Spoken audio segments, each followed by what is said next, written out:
Hello everyone, and welcome to Operation Vector Glare. I'm Camille Salazar-Hadaway, your host once again for the season reveal. And we've got a great one for you today. We're kicking it off with creative director Alexander Karapazis, who's here to give you a roadmap update, tell us what the season is all about, and dig deeper into the Wolfguard Squad teaser.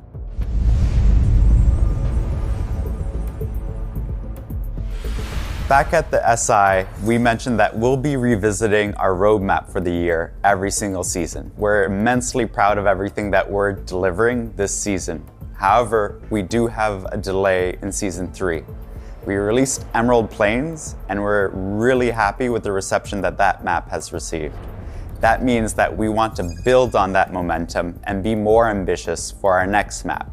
So Singapore will move from season 3 to season 4, where we can give it more time and more love to be a bigger, bolder new map than you've ever seen before in Siege.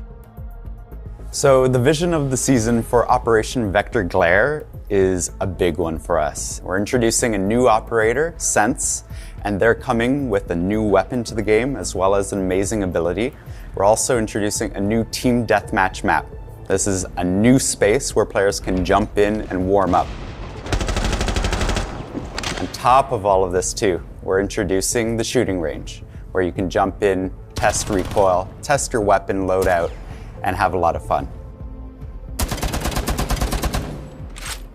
We talked about squads in Rainbow Six Siege, both as a narrative tool for us to tell new stories about our operators in the field, and as a way of explaining the kind of segmentation that Rainbow Six is experiencing right now, with Nighthaven leaving, Rainbow Six proper, and Harry splitting up all of the operators into each individual squads. We're introducing Wolfguard this season with our new operator Sense. And you saw a bit of a teaser just the other day about this new squad. This is led by the captain Doc, and Sense is joining the squad as well as a couple of other operators from the game. This is important for us because now we can tell stories about these operators in the field, and you'll see more of that at the start of the season. This doesn't affect gameplay, but it's a new way for us to tell the stories of these operators, how they work together, and how they struggle against real-life missions.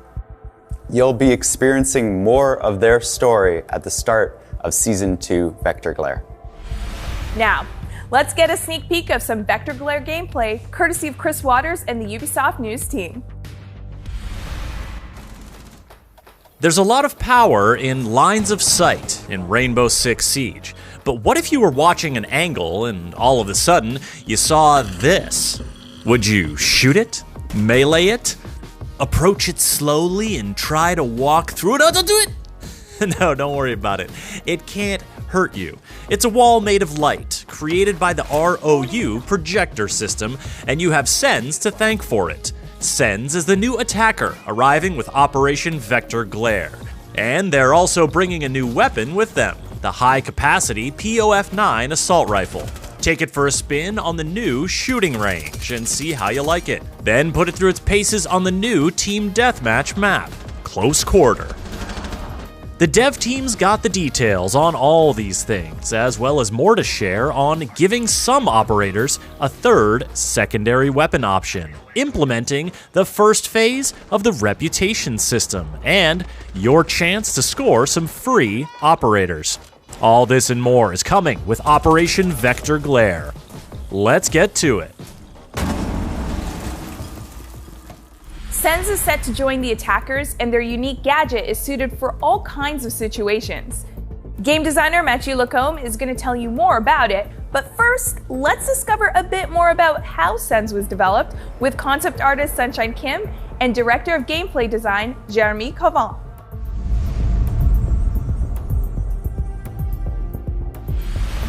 Sens is a very joyful person. They love music. Music is a big part of their life. We wanted to bring that bright personality of Sens into the design. We explored different hairstyles and different facial features to really capture that shining personality of Sens. So in the mask, when Sens is in the mask, they look fierce, but the person under the mask is someone lovely, someone musical, someone very bright. We wanted to create that differences between two sides of sense. So once we've designed the technology and the fantasy, we had to create all the different elements for this gadget. So Sense device is made of 3 parts.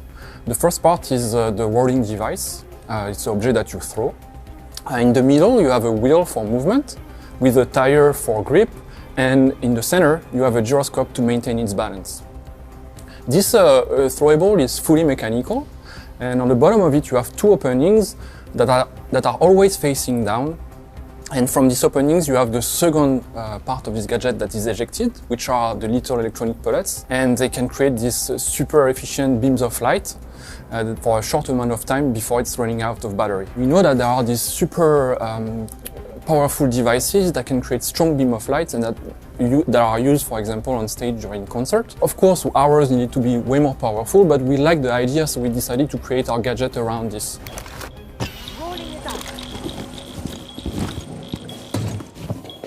So Sounds is a 3L'd 1-speed attacker that is coming up with vector glare. Sounds gadget is the R.O.U projector, which stands for the rolling obstructive utility.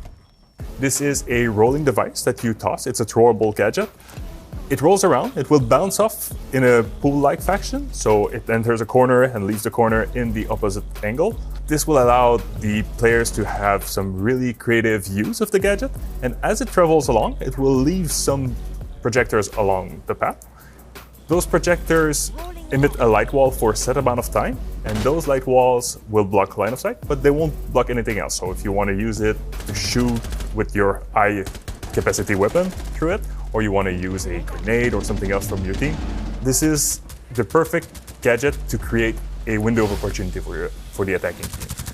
After a set amount of time, the light wall will retract and they will fade away. We have the 417, the Gun 6, the 9mm, SDP 9mm, the secondary art breach, and the Claymore. So we have a really big package that is topped off with the POF9, the really brand new assault rifle that we're bringing with this season. It's a high capacity, low damage, and low destruction assault rifle, but it's really reliable. Sounds is a pure support. We see Sounds as the quarterback. So we have Sounds bringing the diffuser, creating windows of opportunities for the rest of the team. You can hunt roamers, you can secure a plant. There's really a lot of things that you can do with the R.O.U projector. You take the POF9, you take the secondary art breach, so you're bringing a lot of utilities for your team.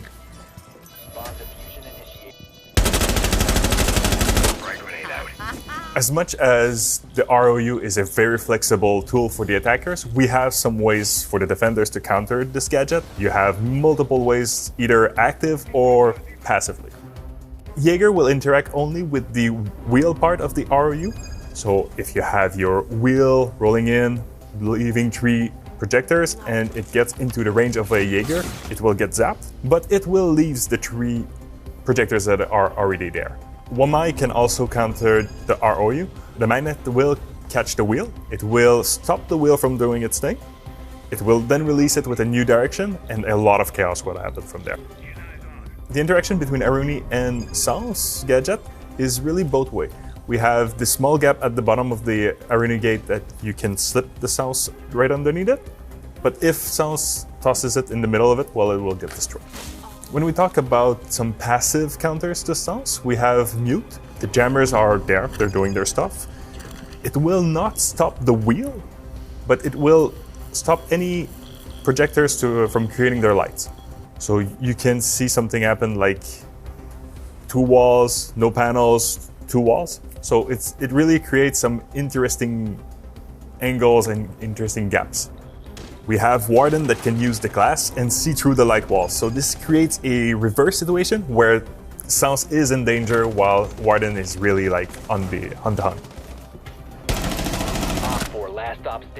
The bulletproof camera is really a interesting gadget to counter Sounds. It comes in 2 parts. We have the first part where an active player can see through the wall with the vision like we would have with the smoke. But you can also use the EMP dart to disable the projectors on the floor. So one way to create a hole in the wall and have an opportunity is to use explosive devices. The projectors themselves are bulletproof, but they can be destroyed by explosives. So it's really an organic way to create an opening in the wall.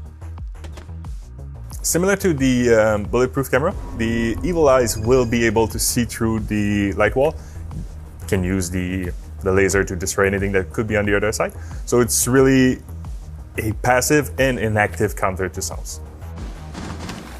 A barbed wire deployed in a doorway will slow down the wheel, so this will make sure that the gadget doesn't go as far as planned. Sounds is a very versatile operator, so you have all of those possibilities, those opportunities to use your gadget and create some windows of opportunities, create some awesome play. It's really an operator that is made for you, so I can't wait to see the creative plays that you come up with. Come here! I dare you! User is online and active.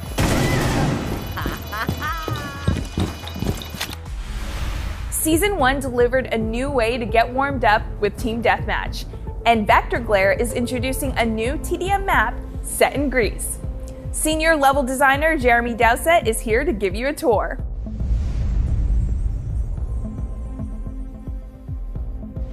It's a brand new map that's designed just for TDM and not for Plant Bomb. So you're going to have a different feel, looser angles for sure, a much faster, chaotic gameplay, and you're definitely not going to have the defensive setups. It's designed so you're not going to be safe. You know, there's a few little places you can go hide, but you're going to get found out very quickly and people are going to hunt you down. So it's fast, it's chaotic, it's definitely a different feel from any of the other TDM maps or anything that we've actually put TDM out in so far. In the world of Rainbow, this is a training facility, and so the whole thing is designed to be modular, and you'll see that in the art style there's lots of little hooks for cranes to pick up sections of the map and walls. In the fantasy it can be changed into anything else very, very quickly. There's a lot of time and effort and thought that actually went into the color coding. The stairs have solid color. So you've got 4 sets of stairs that are fully color coded, and every room has a very simple thematic within it. So it's very clean, it's very simple. You know, you can tell a kitchen's a kitchen. It'll have kitchen on the wall, armory will have, you know, most of the major rooms will actually have words on them. So when you go through and you're spawning and you're running around, you can orientate yourself very quickly to know which way you're going. And with the main path, or the main paths, the circular path and the path up the center, it's always easy to get from the ground floor to the top floor. So it's super easy to navigate. You're always very close to a set of steps. There's a lot of destruction. There's see-through floors. You can actually see from the first floor through. You know, breakable floors. Everyone's got impact grenades. And as the walls break, then you have more angles and more lines of sight. And it was hard to kind of break my usual workflow to actually go, actually no, this line of sight is fine. Rather than trying to constrain it like we do in a competitive map, just being a little bit more free with the angles is actually quite rewarding and quite different. It's a lot of fun. It's chaos, but it's a lot of fun. The rounds are definitely going to be much faster because it's much cleaner, but when it comes to warming up your mechanical skills and your aim for going in and playing ranked, this is probably the best map for doing that. It's so fast-paced, it's chaotic. 2-3 rounds of this map, you're going to be warmed up and ready for rank, that's for sure. During the Year 7 reveal panel in February, Emmanuel Larive from the Player Behavior Cell laid out some important measures in our fight against toxicity. He's here to discuss what we're doing now and what's next.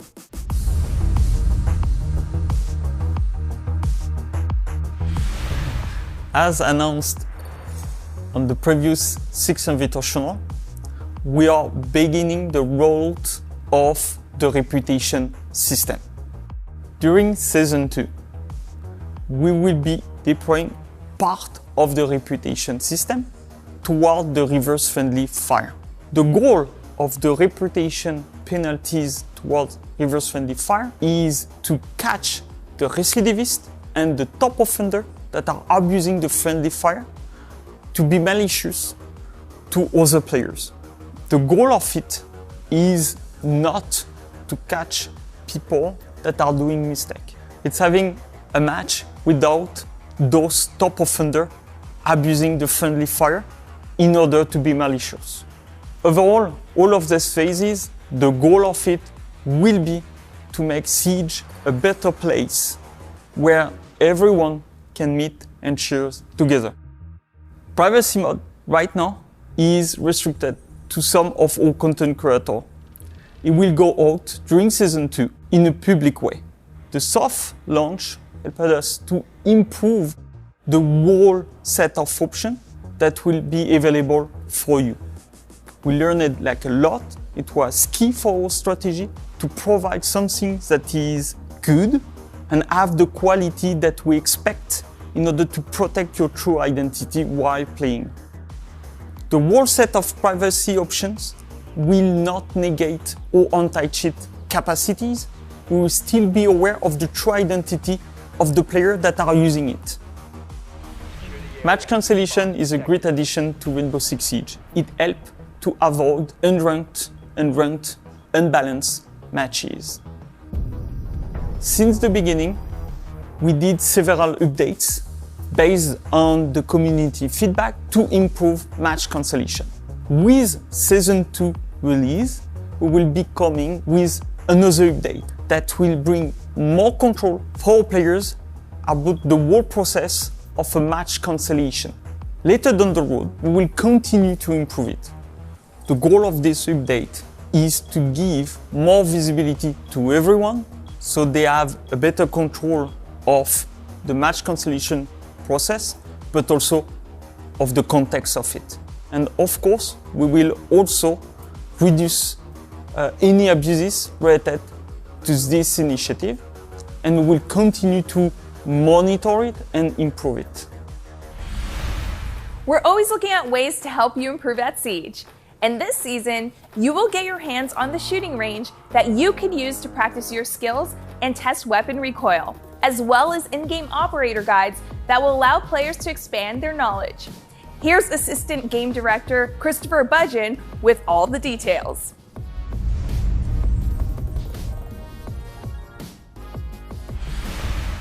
During the Year 7 reveal, we talked about how onboarding is an important part of Rainbow Six and our future and where we want to go. And we're really excited to show you what's next coming this season and Season 2. The shooting range is a great tool to learn the specifics and characteristics of each weapon, the different attachments, and the different situations that they perform best in. But also, it's a great tool for testing our patch notes. When you read something within our patch notes, you can jump into the shooting range and learn the changes that have been taking place within those weapons. So if we had made any changes to the damage dealt by that weapon or the recoil spray patterns, now you'll have a place to have a static test that you'll be able to perform after each patch or each update. The goal of the shooting range is ultimately to give players a tool where they can learn about the weapons found within Rainbow Six Siege. Every operator is available within the shooting range, whether you own them or not. It's a great way of testing out the different weapons and loadouts of each operator, find the best loadout for you, and ultimately save the loadout so that you can perform at your best. So the shooting range is actually built to have multiple more lanes than you'll find in Season 2. So we have big plans for the shooting range. Also, we want to optimize the shooting range. So over time, we might change or add the ways that the different lanes work based on the feedback. We're really looking to hear how you feel about the shooting range. What do you want to see added? Please let us know. Operator Guide is a new feature which you'll be able to access from the Operator album or within a match, which allows you to get important information about how to use the operator of your choice. For example, you can learn about the primary gadget of the operator and be shown little clips which illustrate exactly how to use their gadget. Additionally, you can learn about the different secondary gadgets that operator can equip, as well as whether it's attack or defend, the different actions which are available to you, such as reinforcements or putting up barricades, or if you're an attacker, repelling and droning. These are really key elements that all players should be able to know, and now they'll have that information right at their fingertips. It's hard to sometimes understand everything an operator can do by just a simple line of text. Now, we've changed that completely. You get visual examples about how to use that gadget and how ultimately you can contribute to your team. The operator guide is ultimately geared towards new players, but it's a great asset to returning players as well. We see a lot of value for keeping this up to date and making sure that it has the most latest information, whether it's changes that are coming in patches or new operators that are added to the game. But in Season 2, you're going to see very clearly the basics of each operator and how to use their gadgets. 2 gameplay updates coming in Vector Glare are aimed at giving players more flexibility. One has to do with secondary weapons, the other concerns visual effects. Back to talk us through these changes is game designer Mathieu Lacombe.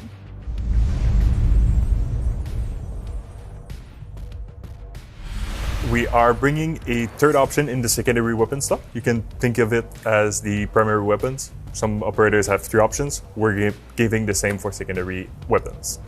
This will bring back options that were previously lost because we had it a gun 6, we had it a SMG or a shotgun. So this is bringing back options for the players.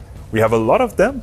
We have Kali, we have Clash, Amaru, Finka, Lion. Like all of those are getting back the weapons that they lost previously. This allows us to create more diverse loadout when we want to make sure that you have a pistol, a secondary SMG, secondary shotgun. We don't do compromise because we only have 2 slots. We have 3 slots and we can make the best loadout that we can deliver for you. Back in year 6, season 3, we reduced the overall screen shake that was produced by explosives or gadgets around you to give more comfort to the players. Like we heard you saying that it was a bit too much. This season, we're bringing 3 options for the players. We have what we have currently in life. So if you enjoy the way sieges, we are not touching this for you. We have the second option, which is having the screen shake, but just toned down a bit. And the third option is to completely remove this. This will allow our players that are affected by motion sickness to really enjoy the game a lot more than they could before. In Siege Esports, tactical timeout is an important part of the competitive setting. In Operation Vector Glare, we're enriching this esports-inspired option for custom games so you can properly set the stage. Esports director Wei Yu has more on these and another big update for the competitive scene.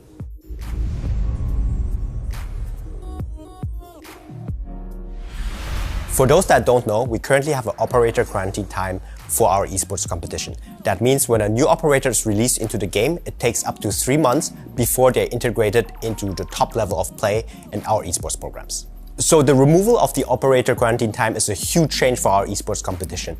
I think it has been over 3 years that this has been in place, and we're now removing it because it really is a testament to our balancing teams, our game designer teams. We feel that our operators are now ready from the start to be integrated in the highest level of competition. For the professional players, it means they have to adapt faster to the new meta.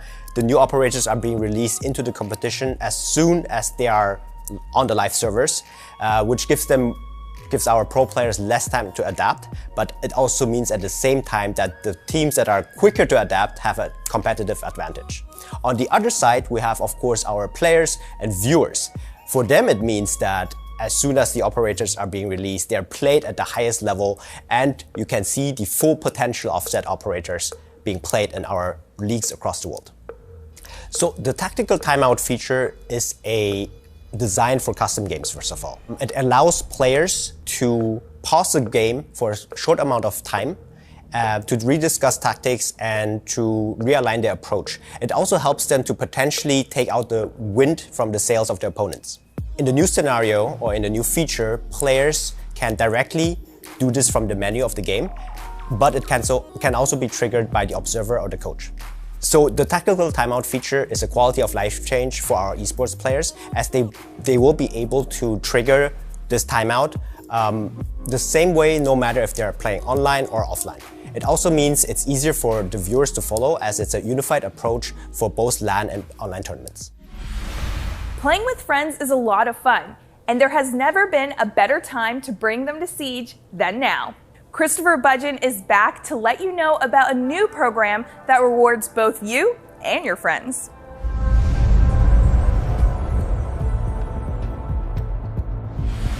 Year 7 has been big for us, and we really think it's a great time to come back to Siege. Every player who's played during Year 7 is now eligible to bring 4 friends who have not played during Year 7 in order to earn big rewards.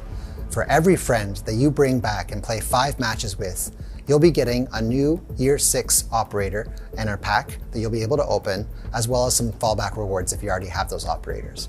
Additionally, there's new 3D animated skins that will be delivered to the players as well.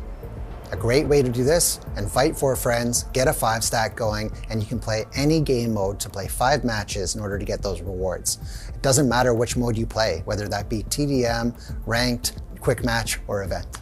For each one of those friends, play 5 matches to unlock the rewards.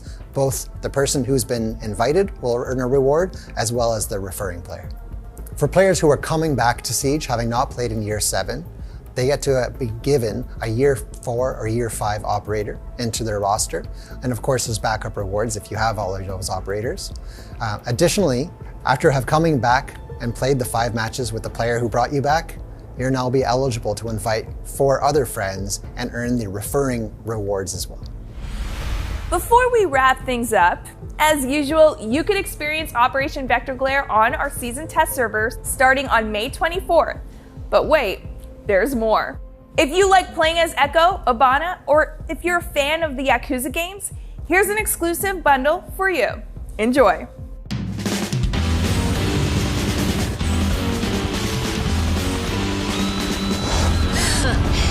何が人気や。手加減はしねえ。死にてえやつだけかかってこい。